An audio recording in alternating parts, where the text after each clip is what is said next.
GM and Ford to report Q3 2023 earnings as UAW strikes continue. General Motors, GM, and Ford will report third-quarter earnings this week, coming amidst the sixth week of ongoing strikes and contract negotiations with the United Auto Workers UAW union. A lot hangs on the reports, and the UAW will likely leverage any bullishness and successes. Compared to Wall Street expectations shared by the automakers to demand further concessions in contract negotiations, as CNBC points out in a Sunday report. On the other hand, the companies could scare off investors if the impacts of UAW labor efforts or general bearishness on guidance are evident. In data from LSEG, formerly Refinitiv, Wall Street expectations predict that GM will report earnings of $1.88 per share in Q3, while they estimate that Ford will report $0.45 per share in the same quarter. GM will release its Q3 2023 financial results on Tuesday at 6:30 a.m. ET, according to the company's website. Following the meeting, GM will also hold a conference call at 8:30 a.m. ET. Ford is set to announce its Q3 2023 financial results on Thursday, starting at 4:05 p.m. ET, according to a press release. The webcast for the online event will be available here, and the automaker will hold an earnings call afterward at 5 p.m. ET. Throughout the contract negotiations, the UAW has pulled from earnings reports and public statements from executives of the Big Three of Detroit, which includes Ford, GM, and Chrysler parent Stellantis.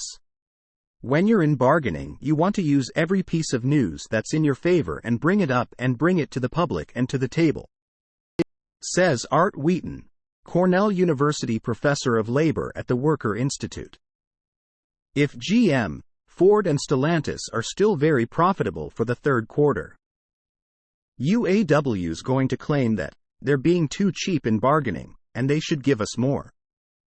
Despite some recent concessions from the automakers in contract negotiations, UAW President Shawn Fain noted in a statement on Friday that the companies were all extremely profitable, adding that there is still more to be won. The statements came just as Ford laid off an additional 364 workers in 2 states. UAW President: Tesla workers are union members of the future. J.P. Morgan has estimated that the UAW strikes have cost Ford $145 million in Q3 before interest and taxes, while the firm estimates it has cost GM $191 million. In Q4 so far, the firm thinks losses have increased to $517 million and $507 million for Ford and GM, respectively. The estimates come after Ford workers walked off the job at the automaker's highly profitable Kentucky truck plant earlier this month, which produces the company's F-Series Super Duty pickup, the Expedition, and the Lincoln Navigator SUV. Additionally, if labor efforts are successful, many analysts predict that labor costs will be passed along to the price of the vehicles and thus to consumers. Last Monday, Wolfe Research analyst Rod Lachey predicted that labor costs would jump by $3,000 to $4,000 per vehicle based on the latest proposals to the UAW.